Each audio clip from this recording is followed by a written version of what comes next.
Hey, Disdonn. Hey, Disdonn. Hey, Disdonn. Hey, I'm outside. Come outside.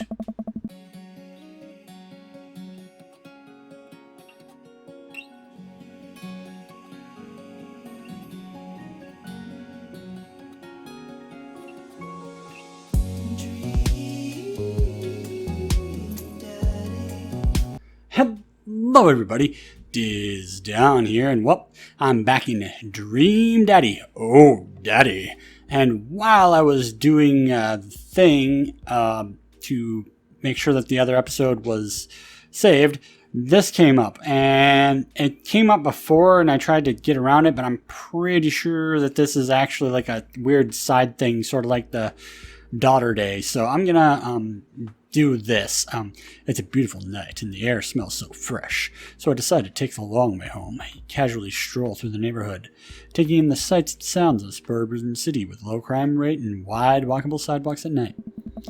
As I approach the bar, I can hear patrons inside cheering. Oh, I bet the game is on. I wonder if my team is playing tonight. A drop of water hits my head. Now it's lots of drops of water. It's pouring rain. Maybe I should wait this out inside. Order a beer from the bar and settle in. Turns out that my team isn't playing tonight, but I can't certainly enjoy the game regardless. The bar is unusually crowded, and the feeling of camaraderie over shared love for the game makes me smile. Sports are nice. Look over in the corner and spot none other than Mary, sitting alone in the corner, nursing a cocktail. Something about her seems a little bit different this time. Now that she's by herself and not hanging out with some younger guy, she looks so sad. A pang of guilt shoots through me. Does she know? Is this become of me? Am I a homewrecker? I'm going to say hi. Say hello, walk over to the booth. She doesn't look up. Is this seat taken?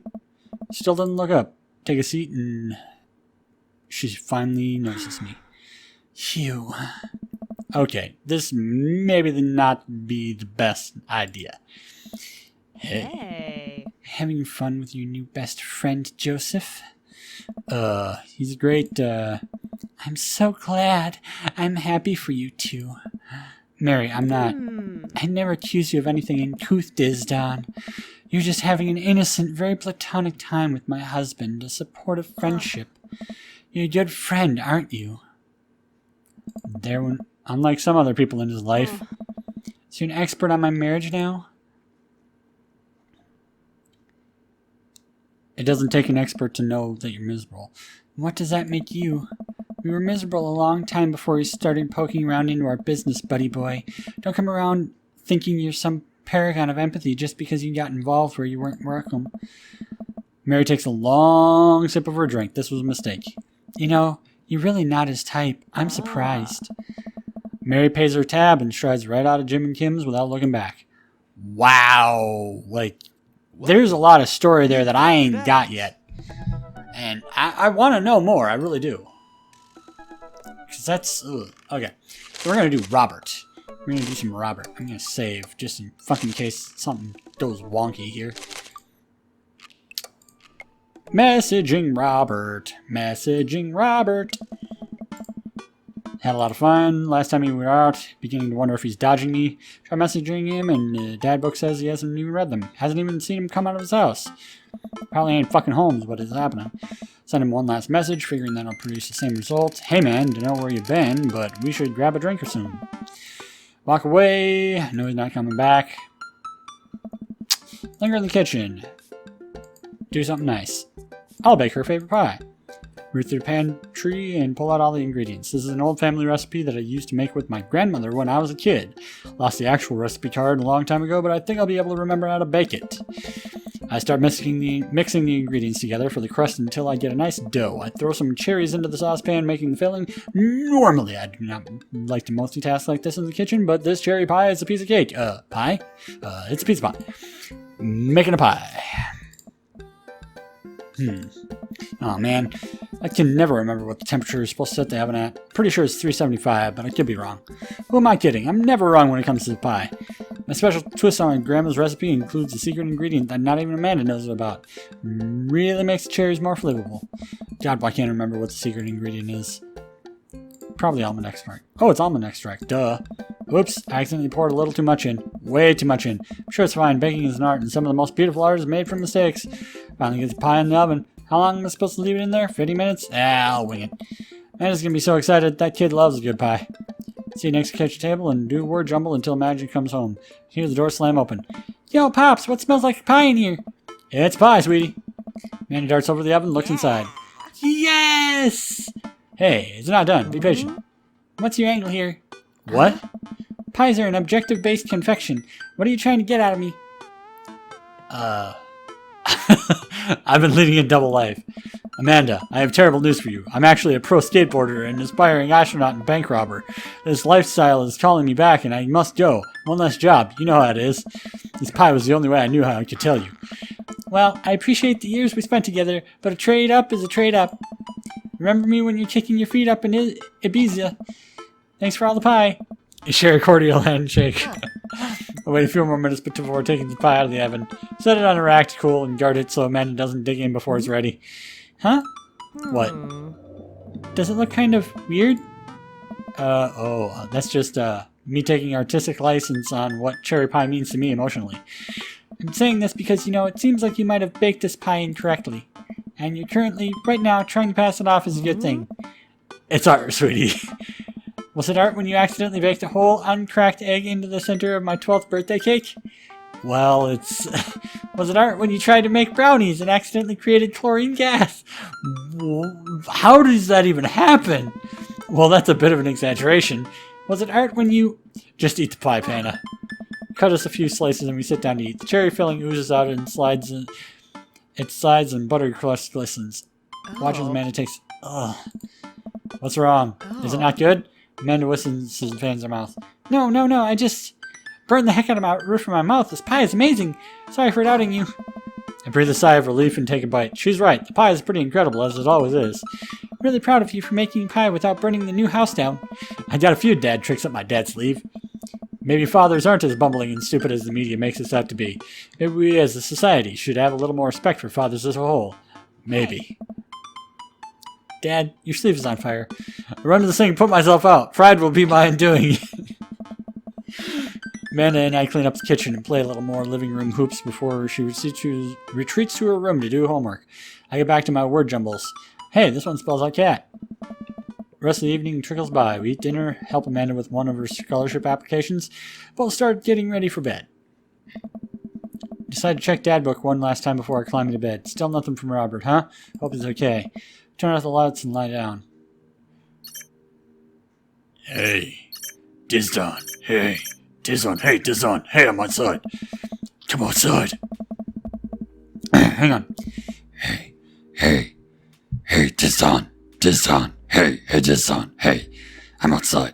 Come outside. What is that? I was just on the verge of falling asleep. I climb out of bed and try to identify the source of my dinging. Computer screen illuminates the dark room. Walk over to it, ready to turn it off when I notice what's happening on screen. Don't make me honk. I will honk. Get out of here. God damn it, Robert. Don't make me honk. I will honk. Look out my window and sure enough, there's Robert leaning up against his pickup truck in my driveway. Oh, fucking A, man. Open my door and try to figure out what's going on. Hey. Wanna hang? I was kind of sleeping. That's no fun. Coming out. I would argue that sleeping is very fun, but I don't have to be anywhere in the morning. Might as well have live a little. Sure. Cool. Plan on going out like that.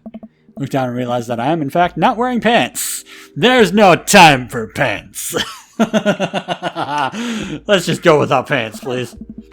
I mean, I don't mind. Right, 1 second.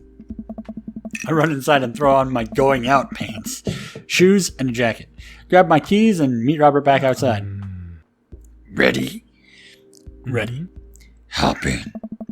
Jump into the passenger seat of this old red pickup truck. Have to move a few empty cigarette packets and gas station receipts out of the way before I can sit. Robert silently starts the car and we drive out of the cul-de-sac. You like down weights? Whoa.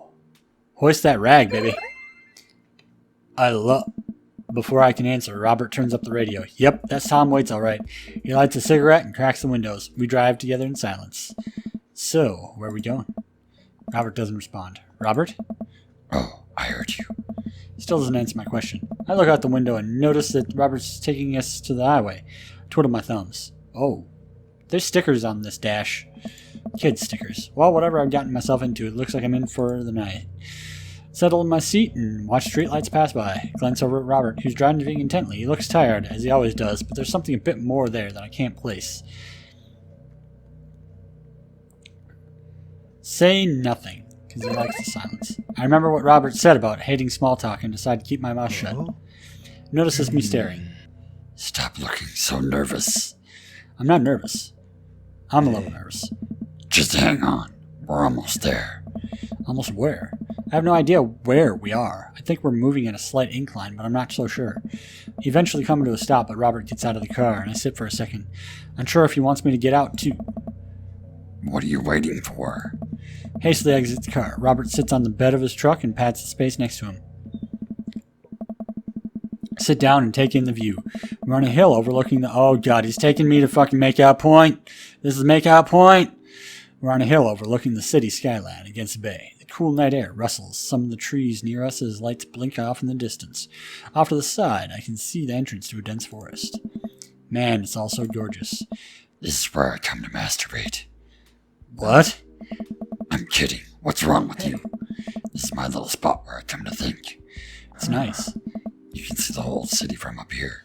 Really gives you some perspective. Robert reaches from behind him and pulls something from under his jacket. It glints in the moonlight, and suddenly I realize what it is. Oh shit, that's a knife. Oh. Please don't stab me. Robert reaches into a pocket and pulls out a small piece of wood. Please don't stab me with that either. Takes the knife out of the piece of wood and starts carving at it. Oh, I breathe a very audible sigh of relief as Robert looks at me sideways. Did you think I was gonna stab you just now? What? No. Hate to break it to you, but I did, in fact, bring you out here to harvest your organs. Yeah, well, you think you caught me in your trap, but I knew. For years I've been putting the most vile junk food in my body in preparation for this day. Come at me, friend, and reap what you will. 2 steps ahead of you at all times. That's how I operate. Nothing gets past you, huh? Robert reaches into a pocket and pulls out a folding knife and opens it and hands it to me. I'm gonna warn you.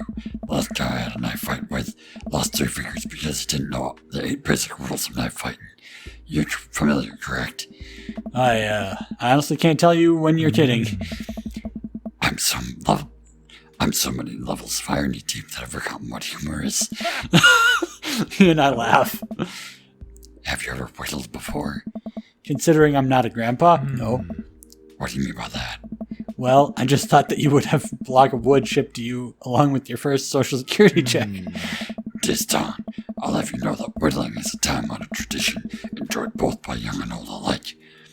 That you're dismissing it before you've even tried it speaks volumes about your character. I'll try anything.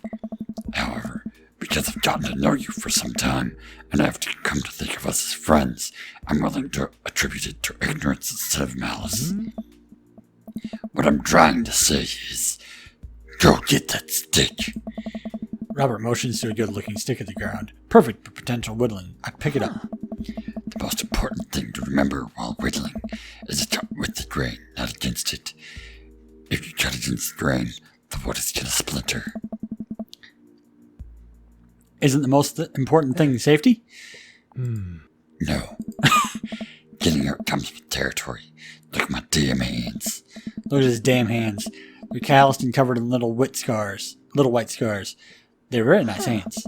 You can't make a stick omelet without breaking a few hand eggs. While I'm distracted, the knife slices into my thumb. Blood gushes all over my little wood carving. Yep. Looks like we got the wooden pickle. Robert is lost in carving and doesn't notice me bleeding everywhere. Robert still doesn't notice. I'm bleeding to death. Robert finally looks over, reaches into his jacket again. Jesus, how much stuff does this guy keep in there? Pulls out a red bandana, wraps it around my thumb. Hold tight. Hops off the truck, and I can hear him rummaging around in his car. Comes back a moment later with a well-stocked first aid kit. Carefully wipes all the blood off my hands, swipes a bit of antiseptic in the cut. With surprising gentleness, he places a bit of gauze on the wound and wraps it all up. You okay? Yeah, I'm good. Hands me what's left of the tube of antiseptic. Make sure to keep that truck clean. It's oddly touching and a little sexy. Guess I'm a real... Fucking slip into Robert's voice for my lines. Hang on 1 second. Guess I'm a real whittler now. That you are. Be careful, though. They're attracted to the smell of blood. Oh. Wait, what? What's attracted to the smell of blood? Cryptids. Ton of them out here, you know. Cryptids? Like Mothman and stuff? Mothman is bullshit, but yeah. This town's a hotbed for cryptozoological occurrences.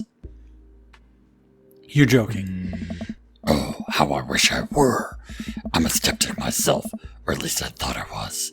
There are things in these woods that we can't possibly comprehend, like Sasquatch. Thinking about my entire time in the city. Aside from the occasional stray coyote, I don't think it's too bad. You ever heard of the Dover Ghost? I don't think so. Well, let me tell you a story. I was out in the woods here on a weekend camping trip with Betsy. You don't know Betsy, but she's a big pup. Pitbull, real intimidating. I feel safe around her. First night goes without incident. I get some solitude. Betsy gets to be wherever she wants. All good stuff. Second day, I get the idea in my head that I cannot get deeper into the woods. Probably against my better judgment, but hey, we're just having a fun camping trip, right? So, me and Betsy start marching in the morning. Gets a little late and we set up camp, but it's different this night. Real quiet. I can't hear the birds, the crickets, squirrels, nothing. Dead silent. Then it happens. I hear the most unholy growl I've ever heard in my life. Right outside my tent. Me and Betsy, we go to investigate. We look around the clearing, nobody's there. God, that is wrecking me right now. I'm not going to be able to do voices tomorrow at this rate. I'll just read Robert's voice lines. I'm going to have to read it. Read it like fucking Batman or something. But there's this feeling. Not sure if I can quite describe it. I know something is watching us. Betsy, though, she's scared. Never seen her like that.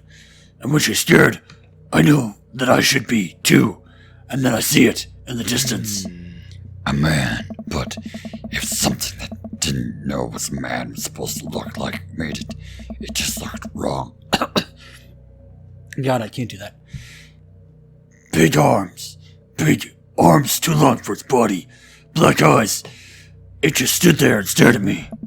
Then it disappears. Hear one yelp from Betsy and I turn around to check on her, but she's gone, in thin air. I didn't sleep at all in my tent that night. I don't think I've slept right since. That's terrible. Wow. Robert, I'm so sorry. They say that if you listen closely on quiet nights, that's just like tonight. You can hear the howl of the Dover Ghost. Howl resonates through the woods. It doesn't sound like a regular howl. So guttural, even from far away. Something about it makes my skin crawl. Okay, Robert, real funny. Turn to look at Rabbit. He's white as a sheet. You're messing with me, right? I was messing with you. Up until literally just now. I totally made that camping story up. I strain my eyes and scan the forest line, trying to see where the howl originated from. Off in the distance, I see something. It's so far away, I barely can make out a shape. It looks human, but it's dragging something. Do you see that? We should go. Robert and I slowly back away and get into the truck. He turns off his headlights and we make a slow crawl away, back to the road. I'm too scared to look back. What was that? The Dover Ghost, I guess. I chuckle nervously. This time he doesn't seem like he's messing with me. Or maybe someone illegally dumping garbage in a wildlife preserve? Yeah, that's the story we'll tell ourselves. Sit in silence for a while longer. Fear of whatever that was slowly subsiding as we get closer to the city. Thanks for coming out. This was fun. I'm sorry I haven't been in touch. I've just been in a way lately. I had to get out of the house. Had to be around somebody. You doing okay, man? Robert thinks for a second and lights another cigarette. Been doing a lot of thinking.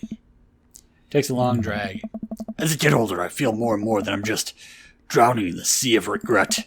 I was so busy chasing after these things that I thought would make me happy that I didn't think about anyone else.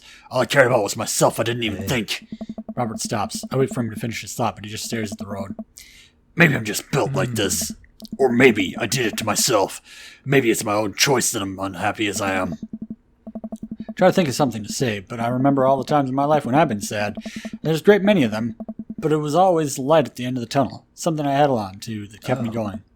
There's something so resigned about the way Robert's talking.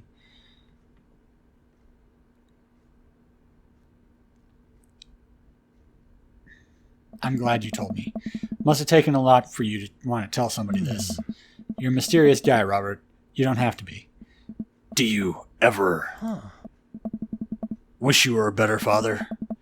I think about it for a second. All the time. You can read all the parenting books you want, but nothing will ever prepare you for raising a child. There's so much stuff I regret, or wish that I could have done better. But I don't have the answers. I don't know if anyone does. It's funny. I look at you and your relationship with your daughter and it seems perfect. It isn't. At least you're there for her. I stare out the windows at a blur of passing trees. I just hope I'm a better father to my kid than my dad was to me. Oh? Yeah. What did your dad do? It's more about what he didn't do. He was quiet, stoic. Don't think he ever once told me that he loved me. He cared more about his work than he ever did about me or my mom. I can relate to some of that sentiment. My dad is kind of quiet sometimes. He tells me he loves me all the time, though. Do you hate him? No. I used to, but after I became a parent, I just kind of feel bad for him. He missed out on my whole childhood. When I think about all the happiest moments in my life, they're all with Amanda and Alex, and he just wasn't there. It hurt like hell when I had to leave him to die in Belarusian prison. What? Turn around and smile at him. No, he's retired in Florida with my mom. We go there every Christmas. We both break out into laughter. He pats me on the shoulder. We drive past the rest of the way in silence, listening to the radio and watching the bright lights of the city grow bigger. Robert drops me off at my place. Fuck. I'm about to close the passenger door. I realize that I still have Robert's pocket knife in my jacket. Pull it out and hand it back to him. You hold on to that. Never know when you might need it. Always carry a pocket knife. Night, Robert. Have a safe drive home. Robert smokes, then pulls away. He then immediately pulls into a driveway, which is one over from mine. He gets out and waves. I tiptoe into the house, careful not to wake Amanda up. Whoa, where'd you come from? Look around and spot Amanda coming out of the kitchen with a glass of water. I thought you were sleeping. Robert woke me up to go cryptid hunting. You know the Mothman is bullshit, right? Amanda, Lang, you know what? It's fine. I think about the conversation I had with Robert in the car, and Amanda starts walking towards her room. Hey, Amanda. She stops. I love you. It's weird when you say it outright and sincerely like that, but I love you too. Night. Oh, chuckled myself and finally decided to go to bed. Amanda's so damn cute. Oh, Daddy. Blood, cryptids. I killed it. Fucking killed it with Robert. Well, thank you guys for watching. This has been Disdonn playing Dream Daddy. Oh, Daddy. Like, comment, and subscribe below. I'll see you in the next episode. And my voice is fucking wrecked. I'm going to have to just do the Batman voice instead of the Dr. Claw. Fuck. But I will see you in the next one, guys. I really will.